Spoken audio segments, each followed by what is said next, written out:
Hi friends, welcome to Mahathi Sai Ram channel. నిన్నటి తరువాయి భాగం ఈరోజు చెప్పబోతున్నాను. తతో మందాకిని తీరే రామం ప్రకృతి వత్సలం, అరణ్యవాసమందే నిశ్చయం కలవాడు కనుక ఇంకా ఏదో చెబుదామనుకుంటున్నాడు. ఇంతలో భరతుడు చిత్రంగా అందుకున్నాడట. అదే అన్నయ్య, నేను అంటున్నది. ఈ లోకంలో నీకు సమానుడెవడూ లేడు.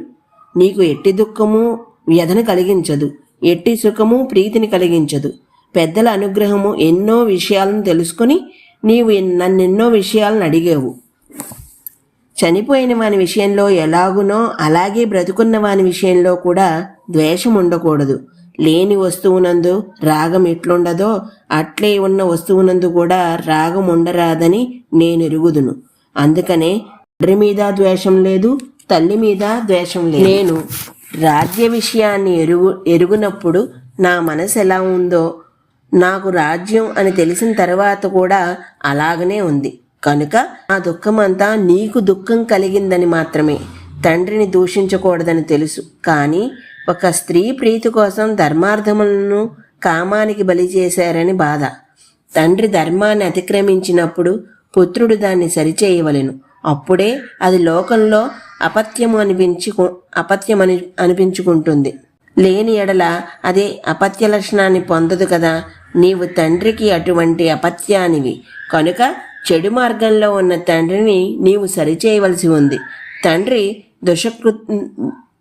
దుష్కృత్యమును మీరు గర్వింపవలసి ఉంది. ఈ విధంగా మీరు కైకేయిని, నన్ను, తండ్రి గారిని, స్నేహితులను, బంధువులను, పౌరులను, జనపదాలను అందరినీ రక్షింపవలసి ఉంది. అరణ్యమెక్కడా, క్షాత్రమెక్కడా, జటలెక్కడా, పరిపాలనెక్కడా? ఇటువంటి పని చేయడానికి నీవు తగవు. ఒకటి సాత్వము, రెండవది రజస్సు, ఒకటి త్యాగము, రెండవది భోగము. నీవు రజోగుణ ప్రవృత్తితో భోగానుభవం చేయవలసిన వాడివి. క్షత్రియ ప్రథమ ధర్మం పట్టాభిషిక్తుడు కావటమే. ప్రజాపాలన చేయటం మరొకని చేత ఎట్లు సాధ్యమవుతుంది?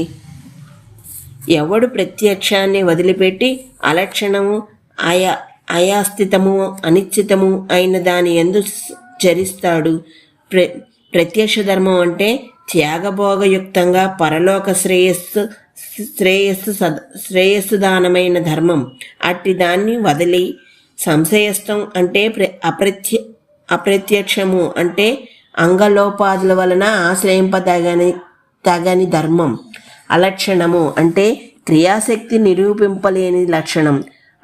అయస్తము అంటే క్షత్రియుడు మొదట దీన్ని అనుసరించాలి అని ఏ ప్రమాణం చేతను నిశ్చయింపబడని తాపస ధర్మం. ఇవి క్షత్రియ అనుష్ఠాన ధర్మములా. చేతకాని వానికి వానప్రస్థం తప్ప సమర్థుడైన క్షత్రియునకు కాదు. అందుకే సర్వాశ్రమాల్లోనూ గృహస్థాశ్రమం గొప్పదన్నారు. ప్రజ్ఞుడువైన నీవు ఆ ఆశ్రమ ధర్మాన్ని వదలటం తగిన పనా? చదువు చేత జన్మ చేత కూడా నేను బాలుడిని. అట్టి నేను ఈ భూమిని ఎలా పాలించగలను? కనుక అలా అనుగ్రహింపకపోతే నేను ఇక్కడ నుండి బయలుదేరి వెళ్ళను అన్నాడు.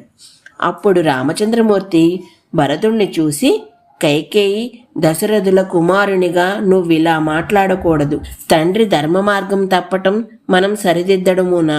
సోదరా, మన తండ్రి గారు నీ తల్లి కైకేయీదేవిని వివాహమాడే కాలంలోనే మాతామహి యొక్క కోరిక మీద రాజ్య శుల్కాన్నిచ్చారు.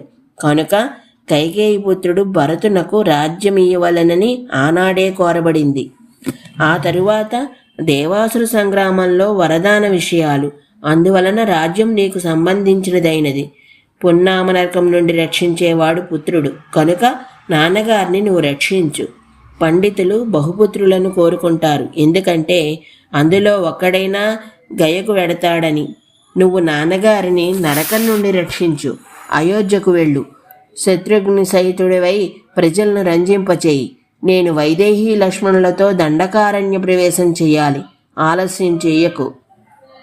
మనం రాజుగారికి 9 కొడుకులం కనుక శత్రుఘ్నుడు నీకు సహాయం, సౌమిత్రి నాకు మిత్రుడు కనుక రాజుగారిని సత్యస్తుతుడిని చెయ్యి. విషాదాన్ని పొందకు.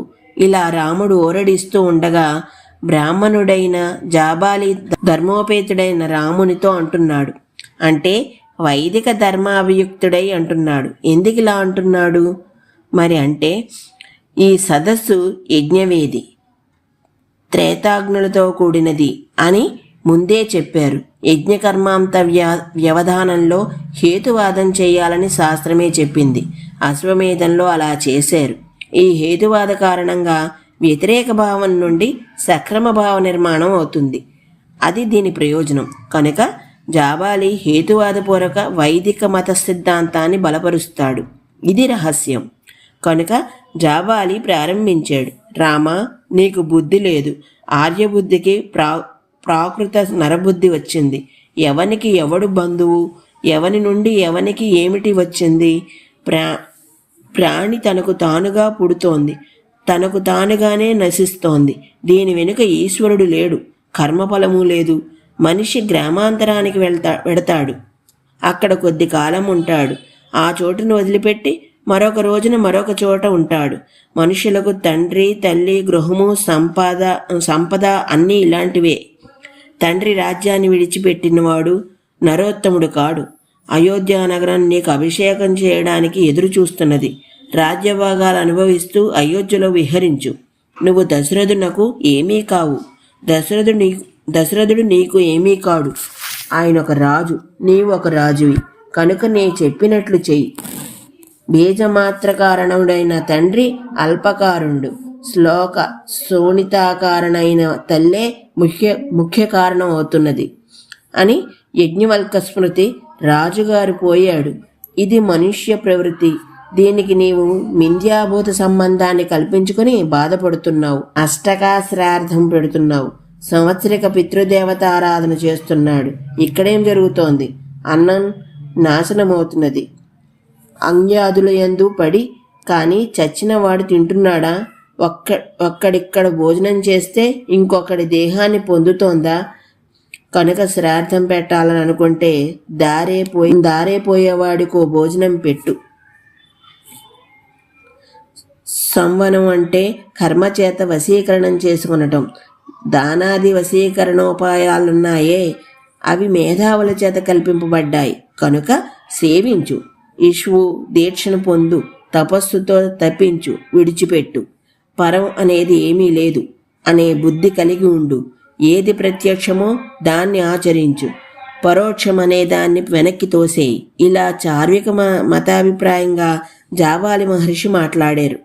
ఇది 18 శ్లోకాలుగా వాల్మీకి మహర్షి చేత చెప్పబడింది. ఈ రోజుకి ఇక్కడితో ఆపుతున్నాను. మిగతాది రేపు చెప్తాను. అంతవరకు ధన్యవాదాలు.